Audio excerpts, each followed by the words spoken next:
Big LEZ'S League, an all rugby league experience. Hello, welcome back to Big LEZ'S League, an all rugby league experience. I'm your host, Big Les. We're going to be going through our SuperCoach side today. We're going to be going through the updates that we've made to our SuperCoach team. We're going to be going through all of the changes and just the reasons why we've made those changes as well. Obviously, after watching the trials, there has been a little bit of shift in our thinking. So we have made a few changes here and obviously gone harder in different positions than what we thought we were going to do at the start. But I'm really excited about this team list. I think that this is a team that is going to do relatively well. And then obviously once we get team lists next week or the week after as well, post Vegas, we'll obviously make some changes accordingly for that as well. But we're probably going to have to make a few changes before we get before we get into the Vegas weekend, I should say. We are going to have to make a few changes before that regardless, because that's obviously when the round starts. And after that, we won't be able to do too much else. But let's get into the side that we currently have. As I said, there has been plenty of changes since we last did this. So let's get sorted. In the hooker position, I've still got Connor Watson. I think it is a good play. I think that he's a guy that is going to play close to 80 minutes, whether that be at hooker, whether that be at lock, alternating between both of those positions. I think that Connor Watson is a guy that's probably going to be playing around the 80-minute mark because he is just so integral to that side. So I've got him there. Obviously, projected score of 68, break even of 60. It is definitely something to pounce on there. I've gone with Connor Watson. In regards to the bench, I've sort of talked to a few different people and their different playing styles and all those sort of things. And I've gone for a little bit of a different play here. So everyone's going for the Connor Watson and Sandon Smith pairing. I think that when you've got two hookers that play for the same club, once the Roosters have a bye, that's when things start to get interesting. And especially when Sandon Smith isn't at a really high price and his break even won't really reflect the scores that he might get and just some of the games that we've seen from him in the trials. I just think that it's probably not worth going Sandon Smith because when it does come time to potentially trade him around the buy area for the Roosters, it is going to be quite difficult to replace him. So I've gone a little bit deeper in the paint. I've spent a little more cash in the hooker position. And I've got Phoenix Crossland. Now, this is a guy that will probably be playing big minutes here as well. We spoke about Connor Watson, obviously alternating between hooker and lock. I think that Phoenix Crossland could do the same here for the Newcastle Knights and play big minutes. This is one that I'm not set in stone on. He has got a 30 predicted score with a 35 break even, so that does hurt me a little bit. But just what I've seen from him in the trials, I've been really impressed. I think that he's done really, really well. He's come into the season strong. He is playing big minutes. The only thing that worries me is that if he is just a number 9 and he doesn't go into that roaming lock role, it sort of defeats the purpose of getting a Phoenix Crossland because you've got Jaden Brayley there who could realistically pounce on that position as well if the mindset of the Newcastle Knights has changed and obviously he becomes that starting 9. So this could really hurt me. So I'm still thinking about this one, but at the moment, Phoenix Crossland, just with that possibility of him hopping into a bit of a roaming role, plus the dual position if there's injury, I don't mind it. I really don't. Their Phoenix Crossland, 35 break-even, 30 scoreline, though. It does worry me a bit. Let's get into the front rows. I've got Adam Fanua-Blake and Terrell May. I'm going hard in the paint here. 72 break-even with a 66 predicted score. Round 1 for Adam Fanua-Blake does worry me a little bit. But I feel like he is going to be one of those guys that is going to overperform. I think that he's going to play big minutes in that Sharky side, similar to what he did at the Warriors, and he's going to carve up there as well. So Adam Fanua-Blake, I'm going to start the season with him, and he's a real easy guy to trade because he is one of the more expensive front rowers in Supercoach. Terrell May, I've got him as well, sitting around the 557 mark, I think it was last time I checked. He's got a 57 predicted score with a 61 break even, which again, it sort of does hurt me a little bit, but after seeing the trials, the minutes that he was playing in those trials, he is going to be playing huge minutes, Terrell May, and if you're not capitalizing on that, I think you're silly. I think that he is going to be a real high scorer, and just the work that he gets through and each and every game, those little things as well that Supercoach loves, he's going to get a big score line for round 1 for me. I don't think that 57 predicted score line is something that you realistically need to look into. I think that he will get a big score going into the opening round. let's get into our backup front rowers. I've got Corey Horsburgh in there. The beauty and what I've sort of done here, I've been a little bit tactical in my pickings. Obviously, Corey Horsburgh, got him at dual position with second row forward. But I've also got Ethan Roberts at the 198, one of those 198 KOs. The reason I've got him is because if there is a bye for these second rowers, I've obviously got James Walsh and Ethan Roberts, guys that realistically won't play first grade. Kobe Hetherington's there, but if the Broncos have a bye, then I'm in a little bit of Barney. So I've got Corey Horsburgh there, so I can alternate him with Ethan Roberts and put him into that second row starters if there is a bye period I can't cover. As I said, with the example of the Brisbane Broncos, if they were to get a bye, Corey Horsburgh would move into the back row, Ethan Roberts would move into the front row sort of thing. So in that sense, it works out well. I think that is probably a little bit of a smart tactical option that I've sort of gone for there, and it's covering both second row and front row. But Corey Horsburgh, he's going to be a high achiever. He's probably going to start in that 13 jersey, 36 break even with a 47 predicted scoreline. You're getting value from Corey Horsburgh as well, if that is the scoreline that he gets round one. So Corey Horsburgh, I am pouncing on him like no one else. I think that he is a guy that you should really consider, especially with that dual position. And, if you do want to spend a little bit less in the second rows and, really spend more in the starting guys rather than the bench guys and have that sort of tactic where you have a guy that is dual position in an Ethan Roberts or someone like that, I think it is a realistically smart move, especially when you're covering buys for guys that play in the same team. And we'll sort of get into who those guys are in a second. But getting into those second rowers, let's get straight into it. My starters are Angus Crichton. I've got Patrick Carrigan, and I've got Kulakefu Finefuiaki starting at the moment in my second rows. Finefuiaki, I feel like he is a bit of a pod play here for Supercoach. He is sitting around the 368K mark. Training footage and just what we've seen from the trials would suggest that he is going to be a starter for the Dolphins, obviously moving over from the Cowboys. 38 break even, 35 predicted scoreline. I think that he will get over that realistically in the back row position. If he does play 80, he's bound to get over it as well, just with his work rate. Real tough, really good in yardage. So I think that Kulakefu Finefuiaki is a guy to really keep an eye on. I don't think that he was used to his full potential. At the Cowboys. Obviously didn't get big minutes there. Was more of a benchy. He'll be a starter at the Dolphins, and training footage would suggest so as well. Getting into the other guys, Angus Crichton is an obvious one. Obviously an overachiever of last year. Set to overachieve again. Break even of 78, 96 predicted scoreline for round one. Paddy Carrigan, 66 break even, 68 predicted scoreline for round one. Both of those guys are guns. Paddy Carrigan's going to be starting in the front row. He's realistically going to be a guy that's going to be dual position as well. I imagine going into the later rounds of the competition. He will definitely be a guy to consider. I think that he is going to be a guy that plays big minutes along with Payne Haas for the Brisbane Broncos. The starting three, I think, will play close to 50, 55 odd minutes for the Brisbane Broncos. Those benchies like Ben Takura, Martin DePau, whoever you want to go with on the bench, those guys will be more likely to play the 20 to 30 minute stints. So expect Paddy Carrigan, expect obviously Payne Haas, these two guys to play huge minutes for the Brisbane Broncos. But let's get into the bench back rowers. I've got Kobe Hetherington at let me have a look at his price tag, actually. That might be a good idea, Les. 338K there for Kobe Hetherington. Looks like he'll be starting at the lock forward position at the moment.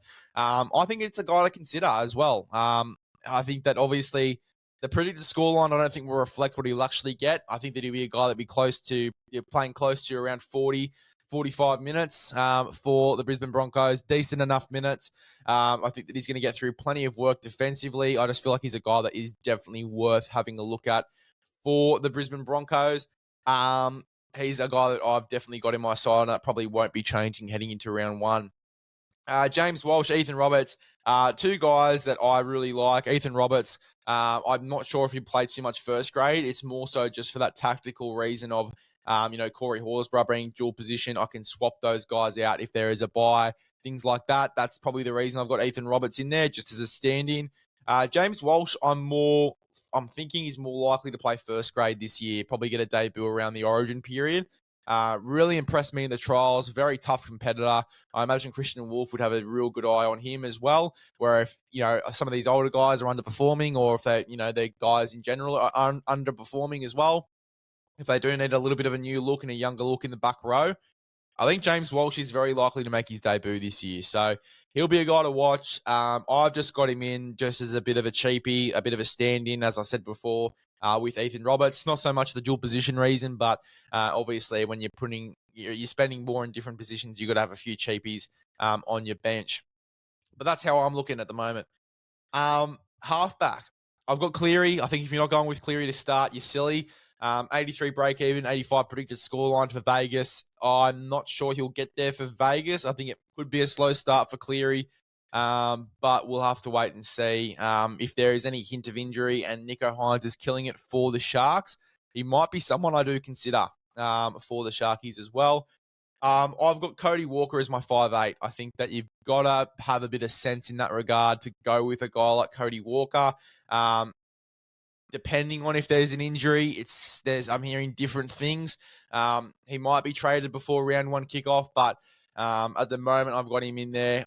He's pretty decent price, I think, for Cody Walker, sitting around 559K. I don't mind it at all. I'm willing to pay that for him as well. Dual position too. If there's a few trades that need to happen here, I can obviously move him into a bit of a bench role as well for Klez. So I don't mind that. I really don't. Cody Walker there. 66 predicted scoreline, 57 break even. First year back under Wayne Bennett. Last time he was under Wayne Bennett, he was unbelievable. So I'm willing to take that risk. Now my benchies. I've got Tom Duffy, who looks to be starting for the North Queensland Cowboys in round one. Absolute gun. I loved what I saw from him, the little bits and pieces that I saw from him in that last game. Over the trials, I had a chance to watch a little bit of it back and just watching his movements. He looks super comfortable. His Q-Cup stats speak for themselves. He's topped every single stat other than line breaks or something ridiculous like that. So he's a gun. I think that I'll definitely be starting with him. Obviously, with the news around Clifford and the surgery and the fact that he won't be the guy winning that jersey, I have gone for Tom Duffy here, and I will be sticking with him until I get a reason not to.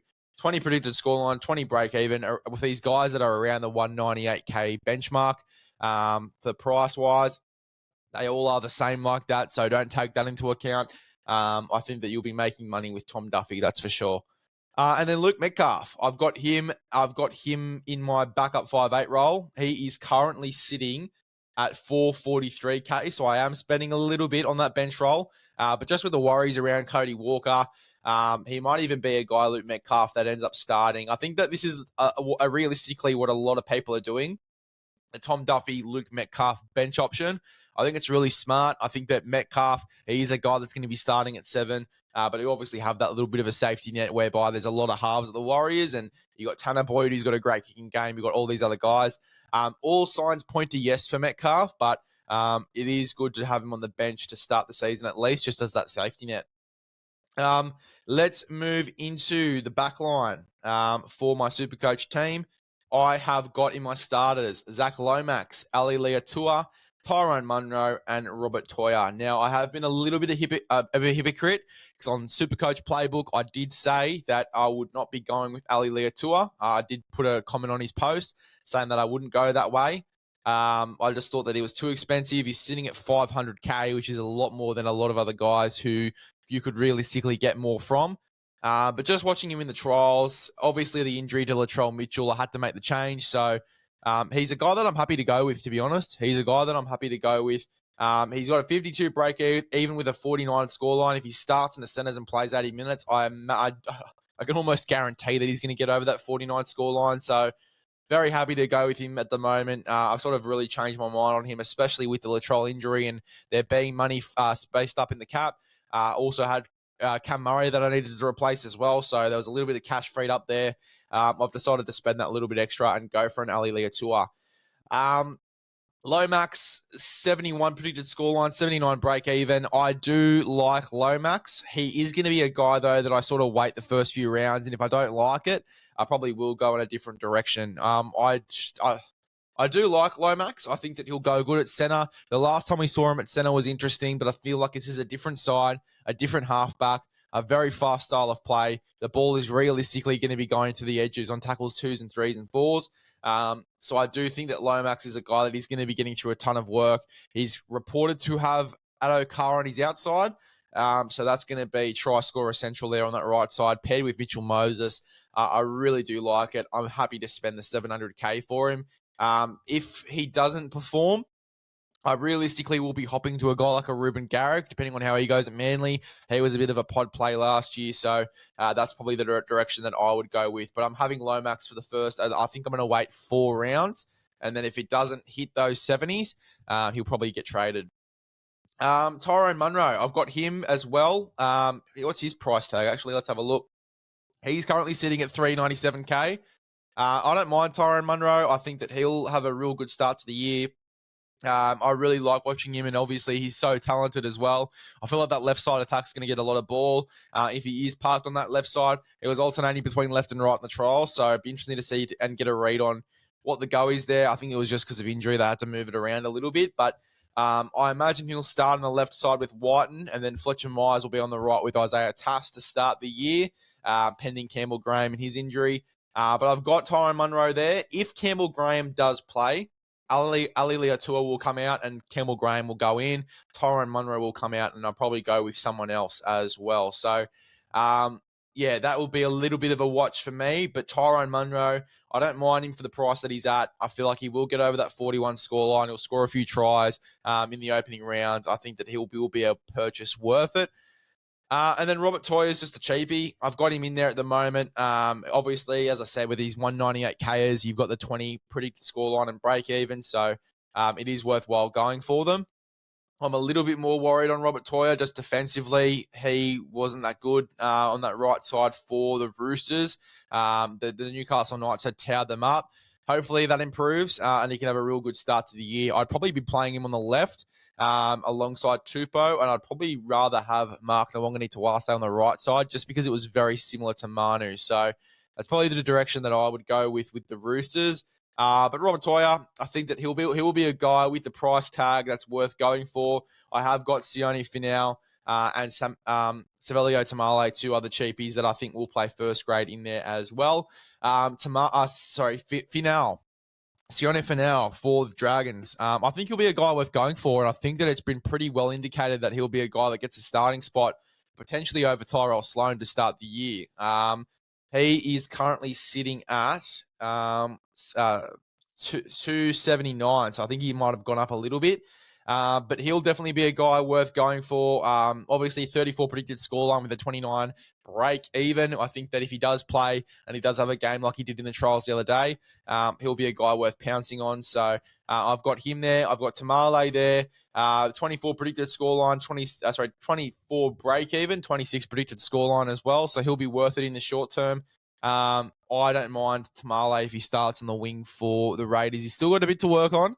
But I really don't mind it. And I think it'll be closer to kickoff that I'll make the decision on who plays and who doesn't in that regard. And then I've got Jordan Samrani, who I think will be a guy that will come in when there's injuries in the side. Finau and Tamale are guys that will cover during the bye period. But I really do think that Samrani will be a guy to watch as a guy to come in if there is injuries and potentially to start the year too. If Adokar, I think he is still suspended for the opening round. So I probably would go with Samrani in that right wing spot with Lomax to cover for injury. Obviously, got Bailey Simonson coming back as well. I got a few guys coming back into that side, so it'd be interesting to see what they go for, but I really do like Samrani. Let's go into the fullbacks and the flex. So my fullbacks at the moment, my captain, my skipper, my knight in shining armor, especially last year as well, my knight in shining armor, Tom Trbojevic. I've got him in there. 89 break even with a 77 scoreline worries me a little bit. However, I think that he'll get over that. I think that he'll have a real good, strong start to the year. Big Tommy Trbojevic, I think you're making money. He's my skipper as well. I've got him at captain. I think that he will be a good captain option to, at least to start the year. I'm not captaining Cleary to start the year because I think it could be a slow start. Hence, he's my vice captain. But I think that Tom Trbojevic will be the better captain option. I think he will have a strong start to the year with Manly. I've also got Isaiah Yongi there. He's got a 28 predicted to score with a 24 break even. I think that he'll get over that and then some. I think the Parramatta are in for a real strong start to the year. And just based off the trials, I think that you've got to go with Isaiah Yongi now. I think that he's almost a lock in this side. How talented he is on those short side raids. He looks really, really comfortable too. So Isaiah Yongi, I've got him at the price point of, what is he currently sitting at? 232K. I think that he's definitely worth it as well. I'd be getting on him nice and early. My flex, I've completely changed how I'm going here. I am going for Reece Walsh. Love Reece Walsh. 75 break-in with the 66 scoreline. I think he'll get over that and then some. I'm almost keen to just throw Tommy Turbo at the flex and captain him. And then Reece Walsh at fullback. But regardless, Reece Walsh, I've got him in my side. Obviously, Latrell Mitchell out. Had to make a change, had to make a replacement. I've loved how he's looked in the trials. I think the Broncos are the most cohesive unit in the comp currently. And Reece Walsh is probably one of the fitter-looking fullbacks, or the fitter-looking guys, I should say, in that team at the moment in regards to the backs. He's looking really, really good. He's in transition sets. He's looking comfortable as well. I really do like him. I think that he'll definitely be worth the price point that he's at, and he'll get over that 75 break even. At 738K, we'll know very quickly if he is worth the price tag, Reece Walsh. But there you go. That is my side. It'll come up on screen at the end. There won't be any pop-ups or things like that, but the side will come up now. Or might even be before I said now, but it depends on when they're edited in. But there's my side, guys. Let me know what you think. Let me know what changes you would make or what sides that you have. I'd love for you guys to send in your sides for me to have a look at as well. I'd love to do that for you guys. But that's how I'm looking at the moment. Predicted score, 922 at the moment. You got a few young guys in there who I think will get over those 20s, those 198Kers. So that will probably push me up into the thousands. I think I will probably get a predicted score of 1,100 or so. I'm probably aiming for to start the year, just a pretty decent score. But yeah, it says 992. I just doubt that will be, 922, which I just doubt will be my scoreline for round one. And if it is, I don't know what I'm going to do. I'll probably start pulling my hair out just quietly, but that's how I'm starting the year. Let me know what changes that you would make to my side or what changes you have in your side. If I've convinced you on any of my points for my team as well, let us know in the comment section below. Sorry for the camera as well. The Rabbitohs Radio camera is currently sitting with Chaps at the moment. He went to the Charity Shield and got a bit of footage from that, so he's got the camera at the moment, but I will be getting that back very, very soon, and I'll be looking a little bit clearer. But I mean, I'm looking pretty good regardless. Good sort, this bloke. Not really. Look at the schnoz. But subscribe to the YouTube. Become a part of the Big LEZ'S League community. We'll see you guys in the next one.